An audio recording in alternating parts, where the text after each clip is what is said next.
Bienvenue à cette première capsule web de Première Loge Sport propulsée par ISQ Média. Première Loge Sport est aussi une émission de sport à CKRL 89,1 chaque mardi de 15h30 à 17h30.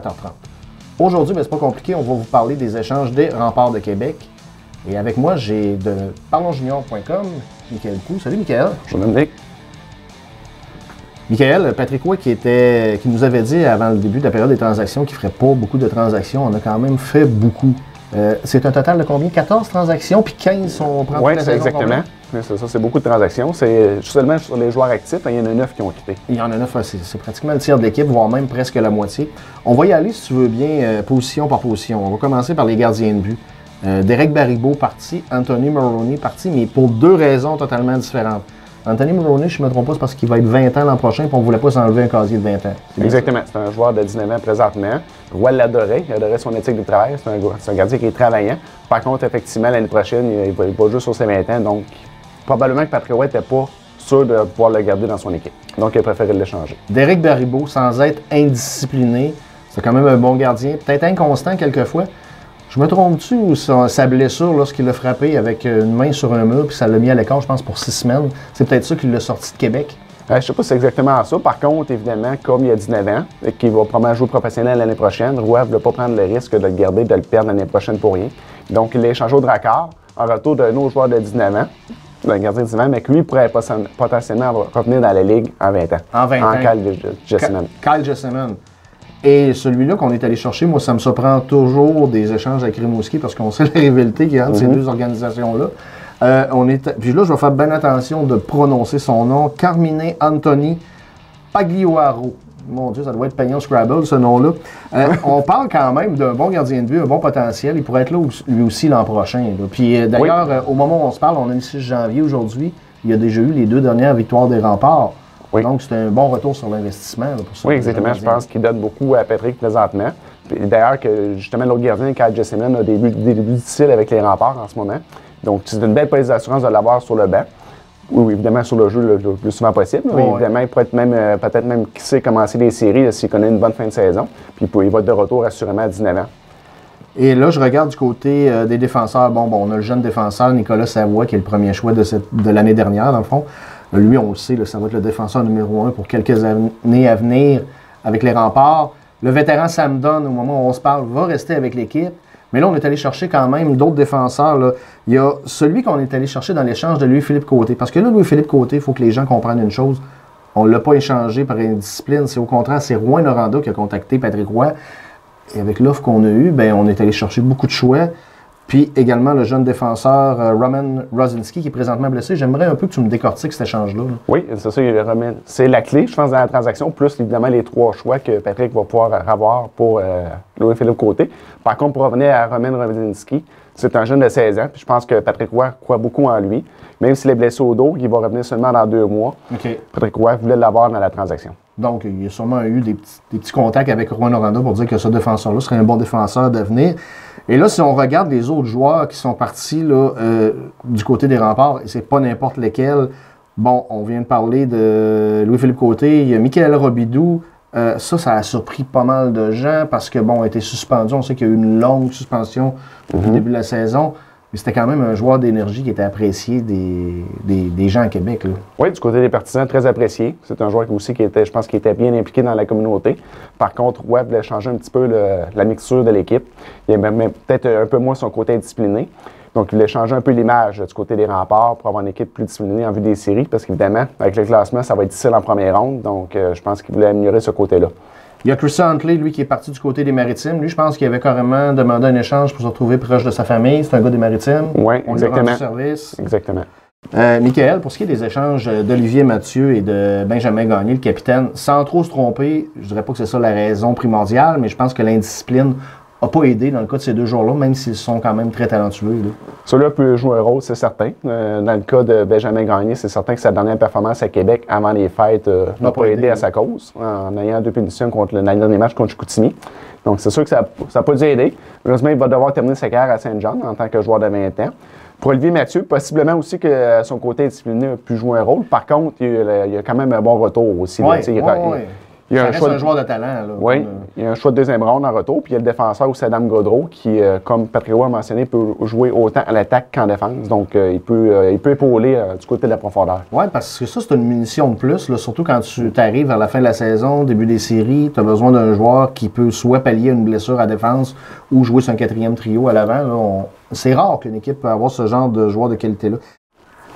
Dans le cas des transactions pour Olivier Mathieu et Benjamin Gagné, on peut sans se tromper là, dire qu'ils sont peut-être sortis de Québec à cause de leur indiscipline, entre autres. Parce que Patrick Roy a quand même eu un bon retour sur l'investissement pour ces deux joueurs-là. Là. Oui, particulièrement dans le retour d'Olivier Mathieu. Il a quand même eu un choix de deuxième ronde et un défenseur en Adam Gaudreau, qui peut aussi jouer à l'attaque. Donc, c'est d'ailleurs la raison que Patrick m'a mentionné pour expliquer la transaction, c'est qu'il voulait justement un joueur qui était capable de jouer autant à la défense qu'en attaque, pour en cas de besoin, justement en cas de blessure. Ouais. Ce qui permet aussi d'avoir moins de joueurs aussi dans son alignement. Dans ton alignement, c'est ça. Puis c'est un avantage quand tu arrives en fin de saison ou carrément en série. Si jamais il y a quelqu'un blessé ou des petits bobos, tu as un Adam Gaudreau là, qui peut rendre des services. Il est encore très jeune. Je pense qu'il est encore au moins à Québec pour 2 ans. Oui, il joue sur ses 18 ans présentement. Okay, donc même s'il a 19 ans, mais il joue sur ses 18 ans. Donc on peut l'avoir au moins pour 1 an et demi, là, en tout cas, être sûr.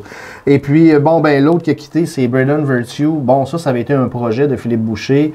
Malheureusement pour Patrick Roy, Virtue ne figurait pas dans les plans. Je pense qu'il l'a changé du côté de Gatineau. Et il a été blessé aussi une bonne partie de la saison. Donc, j'imagine qu'il n'a peut-être pas pu se faire valoir autant qu'il aurait pu. Donc, Patrick Roy a choisi de le transiger. Et je pense que la progression d'un gars comme Nicolas Savoie, exemple, a peut-être fait que justement des gars comme Virtue et Huntley sont partis de Québec. Et là, si on regarde, les joueurs, tantôt on a parlé des gardiens de but, on a parlé de Rosinski, on a parlé de Gaudreau. Là, les autres joueurs, les 3 nouveaux joueurs qui sont avec les Remparts de Québec, qui sont arrivés dernièrement dans les derniers jours, on parle de Louis Tardy Jr., on parle de défenseur défensif honnête, 6e, 7e défenseur, donc va être là un peu pour les missions défensives. Édouard Saint-Laurent, moi je l'aime ce joueur-là, parce que je me rappelle de lui du temps de Bécomo, il était à Sherbrooke, et je pense que je ne me trompe pas, à Sherbrooke, il ne jouait pas régulièrement, c'est pour ça que Patrick Roy était capable d'aller chercher. Là. Exactement. Patrick Roy pense que ça peut être un très bon joueur futur pour l'organisation. Il est encore jeune malgré tout. C'est un ancien choix de première ronde de la Légion majeure. Évidemment, à Sherbrooke, malheureusement, ça n'allait pas comme il aurait voulu. Il jouait sur la 4e ligne dans les derniers temps. Effectivement, pour Roy, ça peut être une très bonne transaction pour le futur. C'est un petit gars de la place, hein? C'est un petit gars de Lévis en plus. Là, donc, oui, évidemment, il est excité de venir jouer à Québec. Ah, il est super content. Et là, on est le 6 janvier aujourd'hui. Quand les gens vont voir ça, le 7, le 8, le 9 ou le 15 janvier, dites-vous que cette émission-là était enregistrée le 6 janvier. Et là, Philippe Kourachev, bonne nouvelle, n'a pas été changé. Mais on est allé chercher quand même un dernier défenseur, Pierre-Olivier Lacombe, un petit peu dans le même style que Louis Tardy Jr., peut-être une petite qualité de plus qu'il a, c'est que sur le powerplay, il a un très, très bon lancer. Là. Oui, c'est ça. Mes échos me disent qu'effectivement, il a un lancer très, très puissant qui peut facilement dépasser les 100 000 à l'heure à l'occasion. Donc, sur l'avantage numérique, ça pourrait être très, très important pour les Remparts. C'est sûr qu'au niveau défensif, effectivement, c'est peut-être pas le défenseur le plus mobile et le plus rapide. Par contre, pour les unités offensives, là, ça pourrait être très utile. Patrick Roy nous avait habitué à quelque chose il y a quelques années, à transiger, donner des choix. On se rappelle de l'échange d'Adam Ernie. Mais là, cette année, on dirait que c'est l'effet contraire qui se passe. Une banque de choix incroyable. Et là, bizarre, c'est que le repêchage de la Ligue de hockey junior majeur du Québec va se passer au Centre Vidéotron à Québec en juin. J'ai comme l'impression que Patrick va vouloir voler le show, là, si vous me permettez l'expression, au mois de juin à Québec. Là. Oui, sauf erreur, les Remparts ont 5 choix dans les 3 premières rondes, dont un en première ronde, évidemment, qu'il n'était pas question de se départir. Donc, effectivement, pour les Remparts, c'est sûr que le repêchage de Québec, c'est très important de repêcher en première ronde. Et là, si je m'appellerais Guillaume Lepage, mon cher Michael, je te dirais la question qui tue. Est-ce que tu penses que Patrick Roy va transiger pour peut-être justement cette séance de repêchage-là? Parce qu'on sait que du côté du Chevalier du Lévis, dans le midget 3A, il a dénommé aucun lien de parenté avec lui, Joshua Roy qui s'en vient. Est-ce que tu penses que ce gars-là pourrait peut-être être une prise de choix pour Patrick Roy? En tout cas, il va tenter d'aller chercher ce premier choix-là. Ouais, tout dépendra aussi du boulier. Hein? Ouais. C'est sûr que malheureusement ou heureusement, avec comme la Ligue nationale, selon ton rang final, si tu termines dans les 14 derniers, à ce moment-là, tu peux avoir une chance de repêcher premier. Donc, à ce moment-là, tout dépendra du rang de sélection des Remparts de Québec, parce qu'évidemment, comme on dit, lui, il veillera pas tard dans les gradins avant de descendre sur le plancher. C'est sûr que non. Et du côté de la Ligue de hockey junior majeur du Québec, Michael, il y a eu d'autres transactions d'importance. Entre autres, parle-nous de celle de Noah Dobson. Oui, qui va aboutir du côté de Rouyn-Noranda. Évidemment, Rouyn-Noranda était déjà une très bonne équipe en vue des séries éliminatoires. On a déjà ajouté de très bons joueurs, évidemment, en Noah Dobson, qui va solidifier la défensive. Et il retrouve son ancien entraîneur de l'an passé, Mario Pouliot. Exactement. Et déjà que les Huskies pourraient battre le record pour le nombre de buts accordés, là, le moins de nombre de buts accordés dans toute une saison. Ils sont en vote de ce record-là. Donc, imaginez avec Noah Dobson en plus dans l'alignement. Ça rajoute quelqu'un bien. À part ça, les autres échanges d'importance qu'il y a eu, il y a peut-être un gars comme Alex Dorio. Ça-là, on ne la voyait pas venir, Alex Dorio, qui s'est retrouvé du côté de Bécomo. Parce que Bécomo est allé chercher Derek Baribeau des Remparts de Québec. Mais là, suite à une autre blessure de Derek Baribeau, là, Alex Dorio qui part des Sea Dogs de Saint-John pour s'en aller du côté de Bécomo. Je ne suis pas sûr que ça fait l'affaire de Steve Aaron d'aller le chercher. Je suis convaincu que peut-être Dorio aurait pu se retrouver ailleurs dans la Ligue de hockey junior majeur du Québec. Mais il y a eu des rumeurs au début de la période des transactions que Dorio s'emmenait à Bécomo. Okay. Malheureusement, il ne s'est rien passé à ce moment-là. Okay. Je crois que Aaron désirait toujours l'avoir. Par contre, peut-être pas au prix qu'il voulait payer. Mais évidemment, la blessure d'Eric Baribeau vendredi, qui s'est produit vendredi à Victoriaville, a possiblement forcé à bouger plus rapidement que prévu et payer peut-être un peu plus cher qu'il l'aurait souhaité au départ. Joël Tisdale, qu'est-ce que tu en penses de cet échange-là qui part de Blainville-Boisbriand pour lui aussi s'en aller du côté de Rouyn-Noranda? Oui, c'est une très bonne transaction. Évidemment, c'est un joueur qui appartient au Canadien de Montréal, qui va faire le saut dans la Ligue américaine possiblement l'année prochaine. Donc, effectivement, pour finir sa carrière junior, c'est une très belle destination. Évidemment, les Huskies vont être très, très durs à battre là, pour le reste de la saison. Il y a les Voitures aussi qu'il ne faut pas écarter du portrait. Absolument. Ils ont été chercher Pierre-Élevé Joseph du côté de Charlottetown. Ils n'ont pas fait nécessairement beaucoup de transactions. Par contre, là, Joseph vient solidifier la défensive. Avec Nicolas Baudin, là, ces deux défenseurs-là, ça va être assez impressionnant sur le powerplay. Il y a Halifax qui, eux, reçoivent la Coupe Memorial. Pratiquement rien fait. Oui. Trouves-tu ça surprenant? Oui et non. Oui et non. C'est sûr que historiquement, quand on regarde les équipes championnes, c'est pas nécessairement l'équipe qui bouge le plus. Okay. Donc, j'imagine qu'ils étaient satisfaits des effectifs qu'ils ont fait. Évidemment, ils ont fait aussi des transactions l'été dernier d'importance, avec le Titan notamment pour aller chercher Antoine Morin qui est devenu le capitaine. Donc, je pense qu'ils se sentaient déjà bien nantis. Ils ont une bonne saison aussi. Fait que je pense qu'ils se sentent en confiance pour les séries. Et ils ont un entraîneur qui a déjà gagné la Coupe Memorial, Éric Veilleux. D'ailleurs, il y a deux entraîneurs qui ont déjà gagné la Coupe Memorial. On parlait de Mario Pouliot tantôt. Donc, une bonne fin de saison et j'ai hâte de voir les performances de ces trois équipes-là parce que oui, on aime nos remparts. Bon, on regarde un peu ce qui se passe du côté de la Ligue de hockey junior majeur du Québec. Oui, exactement. Du côté des remparts, on regarde vers l'avenir. Par contre, évidemment, une fin de saison excitante pour les amateurs de la Ligue junior majeure du Québec. Absolument, absolument. Ça sera plein de belles parties à voir.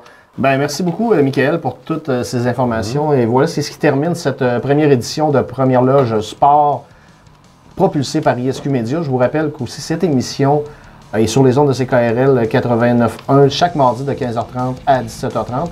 D'ailleurs, Michael est un de mes collaborateurs, donc je vous invite à nous écouter sur CKRL 89.1. Et moi, je vous remercie, puis je vous dis à la prochaine. Salut!